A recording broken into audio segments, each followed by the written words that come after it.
మన పంచాయతీరాజ్కి సంబంధించినటువంటి మంత్రి అయిన పవన్ కళ్యాణ్ గారు గొంతుకులు కూసేస్తాం, సినిమాలు చెప్పడానికి చాలా బాగుంటాయి ఇవి. నేను సినిమాల నుంచి వచ్చిన వాడిని, సినిమాలు చెప్పడానికి చాలా బాగుంటాయి.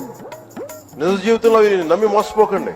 ఇదేమి సినిమా డైలాగ్ కాదు అని చెప్తున్నటువంటి పవన్ కళ్యాణ్ అన్నా, మరి ఆ మాట అన్న 2 నిమిషాలకే తొక్కబట్టి నారదీస్తా అన్నారు. మరి ఇది ఏ సినిమా డైలాగు? మక్కిలు ఎరకొట్టు కింద కూర్చోబెడతా జాగ్రత్త, పిచ్చి వేషాలు వేయకండి ఎవరు కూడా. గతంలో మీరు మాట్లాడినటువంటి వీడియో కూడా ఒకసారి చూడండి. తప్పు తీసుకొని పళ్ళు రాళ్ళ కొడతాను కొడకల్లారా, ఒక్కొక్కడికి చెప్తున్నాను. వంట చేతోసం మెడ పిసికి తొక్కి కింద నొక్కేస్తాం కొడకల్లారా.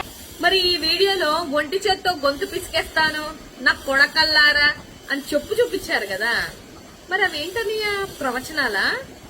మరి మీరు మాట్లాడితేనేమో ప్రవచనాలు, పక్క వాళ్ళు మాట్లాడితే బూతులు అనడం ఎంతవరకు న్యాయం అనేది ఆలోచించాలి. మనం చెప్తాము కానీ పాటించాం, అది మనలో ఉన్నటువంటి గొప్పతనం. మంచి మంచి కట్టుబాట్లు అన్నా పవన్ అన్నా, ఆయన రాష్ట్రంలో ఇన్ని అన్యాయాలు జరుగుతుంటే ఎప్పుడూ రాని నువ్వు ఇప్పుడు సడన్ గా వచ్చేసి ఇన్ని డైలాగులు కొట్టేవేంటని అర్థం కావట్లేదు. అంటే మీ ఊర్లోనే దళితుల్ని బహిష్కరించిన, లేకపోతే 3 years బిడ్డ మీద అగత్యాలు చేసిన, లేదనంటే ఒక 14 సంవత్సరాల ఆడబిడ్డని 14 మంది ఉన్మాదులు టీడీపీ కార్యకర్తలు మార్చి రేపు చేసిన ఒక ప్రెస్ మీట్ కూడా పెట్టలేదన్నా, అట్లీస్ట్ ఒక ట్వీట్ వేయలేదన్నా నువ్వు. మరి ఎక్కడున్నావో, ఏ షూటింగ్ లో ఉన్నావో, ఇవాళ వచ్చేసి పెద్ద పెద్ద డైలాగులు మాట్లాడుతుంటే తప్పు కదన్నా.